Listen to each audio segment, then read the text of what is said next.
What you make of a funeral for a dog? Yes, the dog has a name.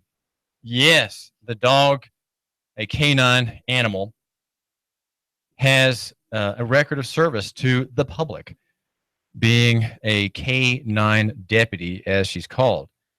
The dog had a name, Lucy, and as we look at the report about the arrangements at Chattanooga.com, we have to start wondering about our priorities, our sense of what's important, and our sense of what we can just lay aside and from which we can then move on. This is David Tulis. We're here at AM 1240 and FM 92.7 Nooga Radio. And when I read the story about this Lucy dog and the visit to the things are going to be happening Friday regarding this animal, a funeral arrangements that have been made for this dog, and they have been finalized. And what's important is that the public, members of the public, and all first responders are invited to attend a funeral, a visitation first, where people get together and talk about their memories of the deceased, and commiserate and maybe talk a little business and get caught up on personal news there in the second lobby. The body is lying in state, since this is a state actor, lying in state there surrounded by flowers in one room in a casket, presumably.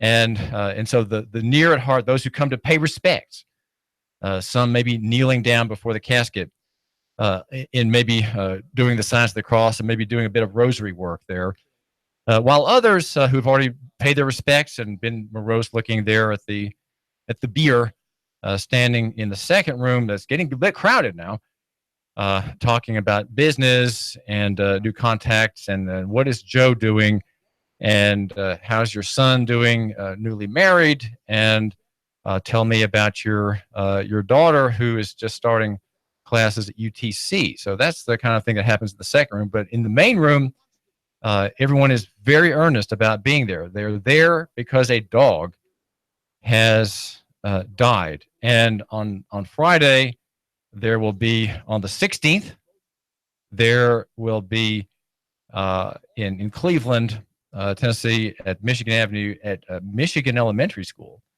there will be a funeral service. Now, a visitation, if you want to go and pay last respects to this dog and chat with members of her family, that will be 11 a.m. to 1 p.m. And the funeral service will be promptly at 1 p.m.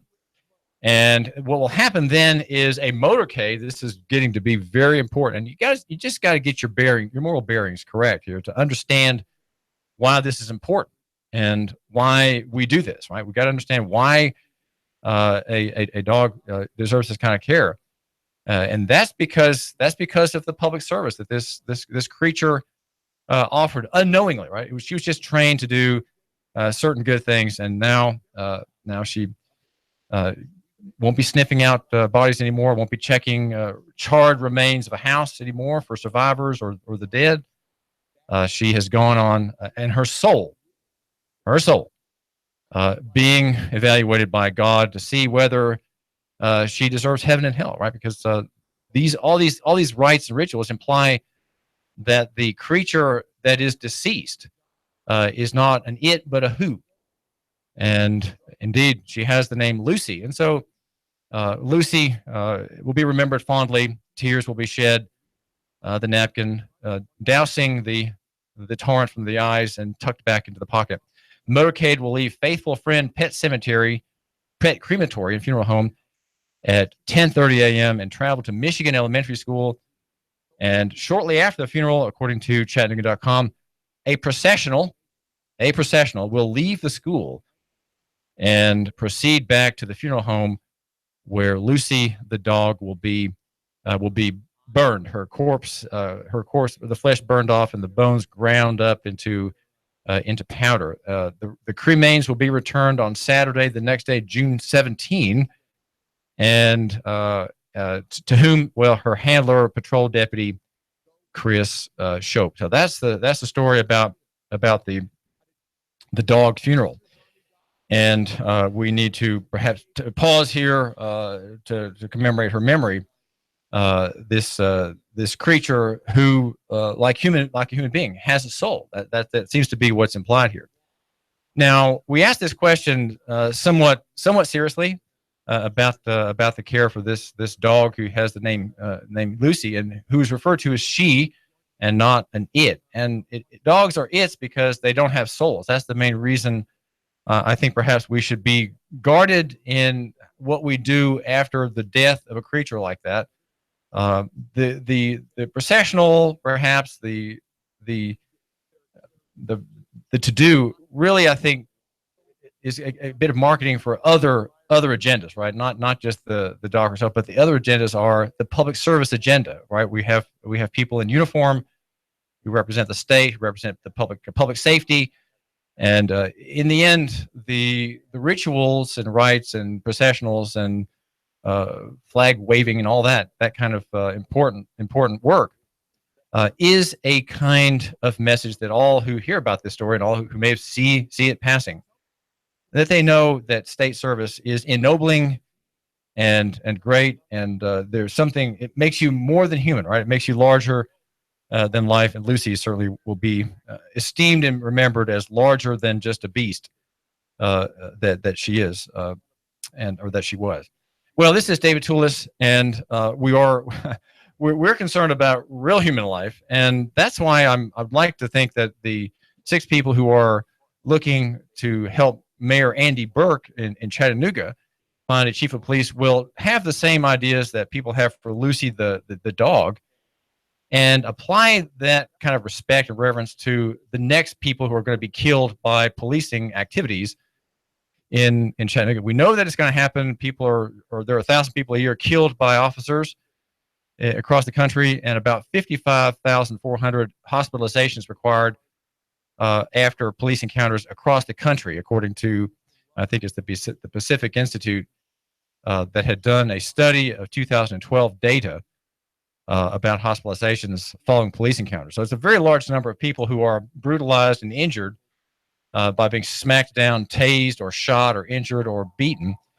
And this is David Tulis, and I'm expecting a call. This is David Tulis. You're live on Nooga Radio. What's on your mind? Hey, David. It's Josh Standifer. How are you? Hey, Josh Standifer. Thanks. I'm glad you're calling.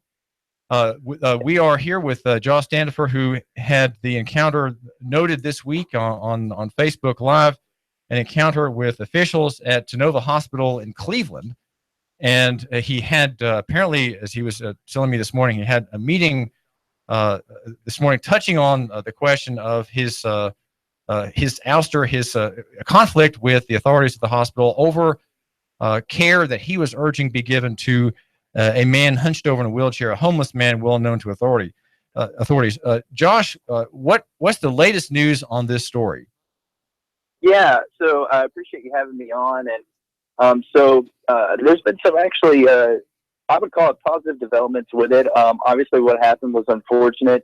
And since yesterday and late afternoon, and then there's an actual story out now in the Cleveland Daily Banner where Tennova has issued an apology, and they put one up on Facebook yesterday publicly and messaged me one as well, apologizing for what happened and noting that I'm not banned or anything like that. So I think that's a positive step in the right direction regarding what happened. But I mean, regardless, it's still very unfortunate. But I think it's a good development to kind of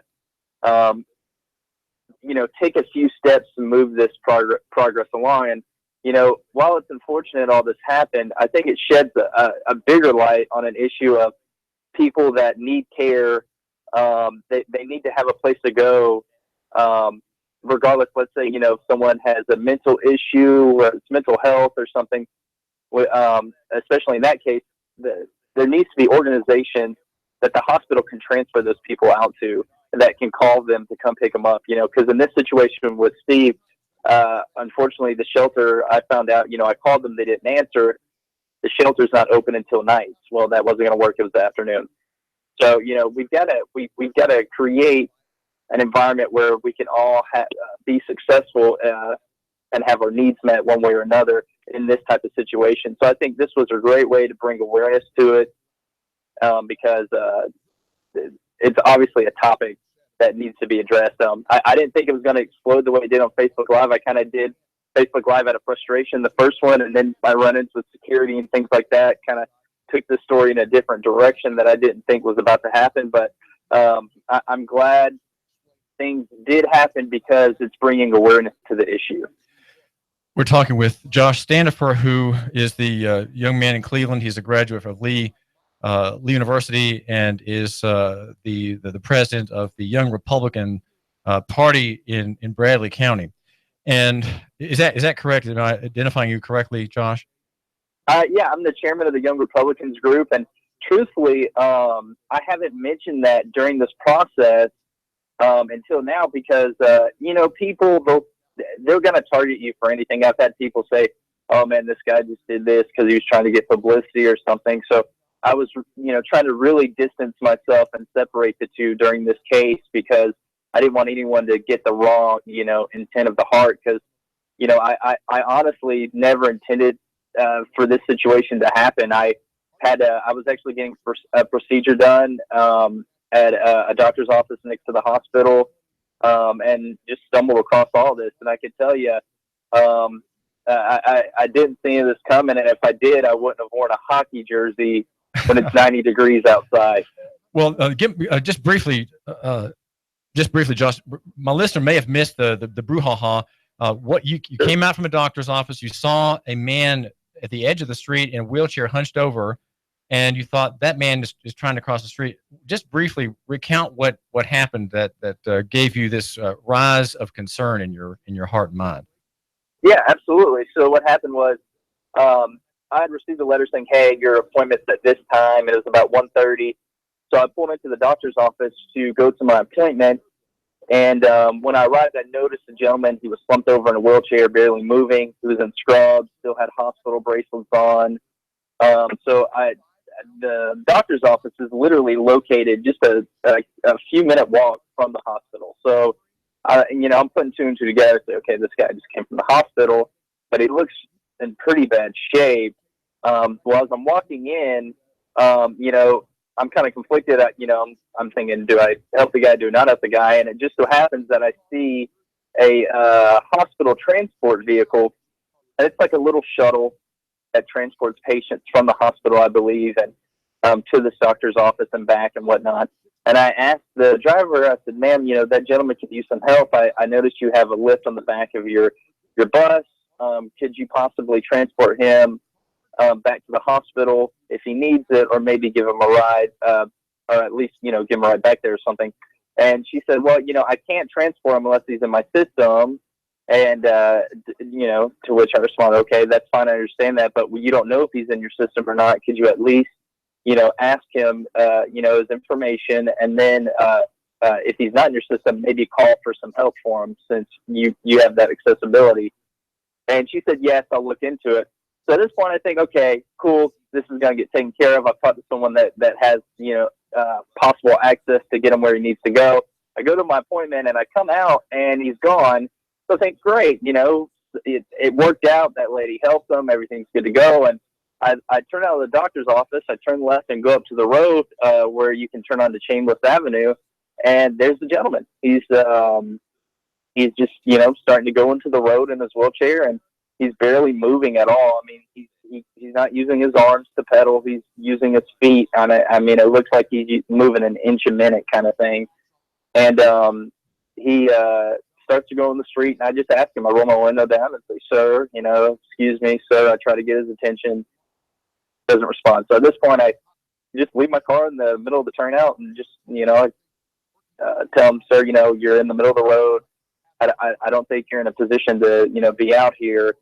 I'm going to roll you across the street." And as I start rolling him, he's agonizing in pain. So there's some kind of injury or something has occurred, or he's been treated for something and it's causing him pain in his foot. So I just roll him across the street to the dentist's office, and the dentist's office, a couple employees came out. They were very nice. They gave him water.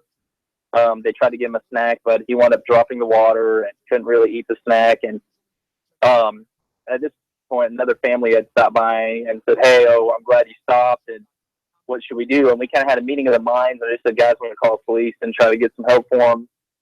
And so we call the police, and an ambulance shows up, and an officer as well, which we think this is great. And upon arriving, the paramedics, review him and check him over. And at this point, he starts to urinate on himself.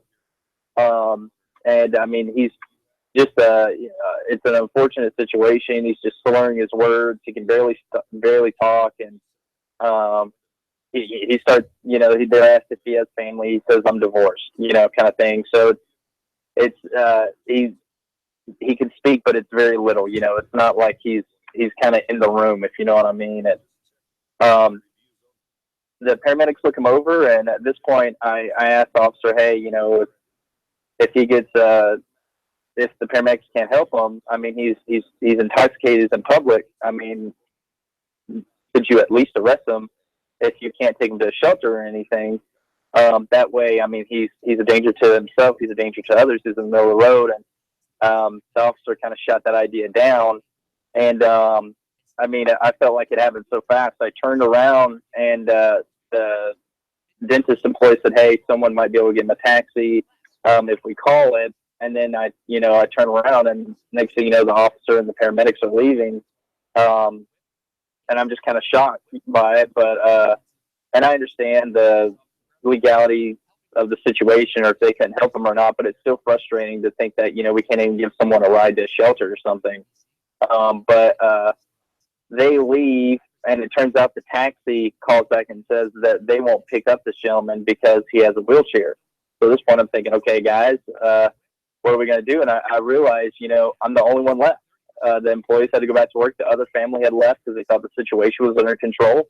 And that's where I do the Facebook Live video, and I'm just frustrated. I can't believe this is happening. And I just decided, the best thing I could do is, since he's urinated on himself, is to get him into the hospital. And even if they say, well, we can't treat this man, I can at least put him in a room with AC, and maybe we can get him some new scrubs, let him kind of come to a little bit, if you will, and then I'll take him to the shelter. So that's my thought process. So I wheel him down Chambliss Avenue, and as we turn the corner, Tanoa security confronts us and says, "Hey, what are you doing with this gentleman?" And we have a of a brief kind of altercation about it. And they basically say, he's been here before, and, we don't want him here. And to which I'll give Tanoa credit, where they said that was not how it should have been handled. It was a misunderstanding. And it ends with me looking at him and I said, "Guys, I'm taking him into this hospital." And then the security guard leans over and says, "Mr. Steve," and I believe they used his last name. "Do you want to go to the hospital?" And he just mutters, "No." And I wheel him up, and I just sit down and I talk to him, and I just say, "Steve, you're in a bad spot. You're urinating on yourself. You're obviously in pain. I think you should at least go in here." And at that point, I wheel him into the hospital, and he's okay. He doesn't object. He's fine. I walk into the front desk and say, "Hey, can you get this man some care?" Security said they didn't want to, he wasn't to be treated here. And then the secretary or whatever says, "Hey, I'm not sure why they said that. Let's see what we can do." And at this point, security asked me some more questions, and eventually escalates to the point of them asking me if I put this on Facebook Live. And I said yes, and they kind of, they acted almost kind of suspicious about it. It was just really strange. And because of that, I called my attorney and got some advice, because I just thought the whole thing was so weird. I felt like this is taking such a bizarre turn. And so security John winds up, the head of security comes down and comes in and confronts me and says, "Hey, did you put this on Facebook Live?" I said yes. And they demand to see my phone and watch me delete the videos or let them hold it while they delete it. And, I said, "I respect and understand your request, but I'm going to have to refuse." And that's where they said, "Well, we're going to sue you because you're violating HIPAA. You never be allowed to come back here. If your wife gives birth, you won't be able to help her. You're going to be by, she'll be by herself." And they follow it up with another security guard chimes in, "It's in your best interest if you just cooperate." I said, "Guys, look, I understand, but I would just request that you forward this to my attorney." So they take my ID, write down some information, say they're calling the police, and that I'm banned for the rest of my life unless I need emergency care, and they're escorting me out of the building. And what really bothered me was the security guard said, you're here on no merit. And I pointed to Steve and said, is this no merit? This man is hurt, looks to be medicated. He can't hold his head up, can't talk. This is no merit. And he wouldn't answer, and I finally had to agree with him that it was.